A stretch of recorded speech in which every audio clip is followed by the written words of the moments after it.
দেখুন, আমরা সবাই জানি জুজুর ভয় বলতে ভূতের ভয় বা অজানা কিছু নিয়ে ভয়কে বোঝানো হয়।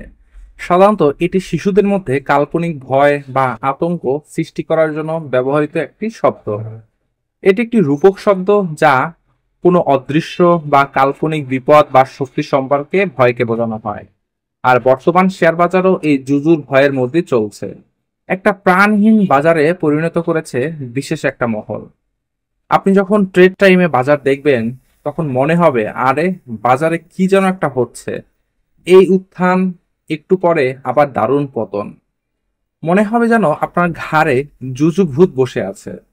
দেখুন, জুজুর ভয় শেয়ার বাজারে বিভিন্ন রূপে আসতে পারে, যেমন বাজারে অস্থিরতা, গুজব ও ভুল তথ্য, অর্থনৈতিক সংকট, রাজনৈতিক অস্থিরতা, কোম্পানির খারাপ পারফরমেন্স। তবে এগুলোর চেয়ে খারাপ হলো কেউ বা কারা যদি ইচ্ছাকৃতভাবে বাজারকে ধরে নিচে নামাতে চায়। দেখুন, বাজারে সবসময় পজিটিভ কিছু হবে, এর থেকে নেগেটিভ ইস্যুগুলোতে নিউজ বা খবর ছয়লাভ হয়ে যায়। একদিকে আমাদের দুর্বল কমিশন, অন্যদিকে নানা ইস্যুতে গুজব। এই তো দুদিন আগে বাজার যখন সামান্য বাড়লো, পরের দিন প্রফিট টেইকে নাম করে বাজারকে আবার নিচে নামানো হলো। শেয়ার বাজারে ভয় ও লোভ থাকবেই। শেয়ার বাজারে ভয় ও লোভ স্বাভাবিক একটা বিষয়, তবে সমস্যা হচ্ছে আমরা যখন ভয় পাই তখন এতটাই ভয় পাই যে নিজের ছায়া দেখলেও ভয়ে কেঁপে উঠি।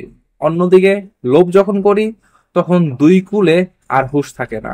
এই ভয় ও লোভের মধ্যে একটা কম্বিনেশন করতে হবে।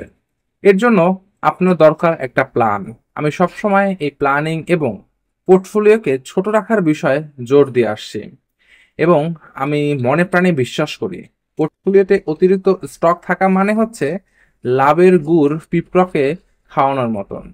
শেষ কথা, জুজুর ভয় শেয়ার বাজারে একটা স্বাভাবিক অংশ, তবে এটি মোকাবেলা করার জন্য সঠিক তথ্য এবং বিশ্লেষণের উপর নির্ভর করা খুবই গুরুত্বপূর্ণ। আমাদের বিনিয়োগ ভালো থাকুক, সবাই সুস্থ থাকুন, সবার জন্য শুভকামনা। আল্লাহ হাফেজ।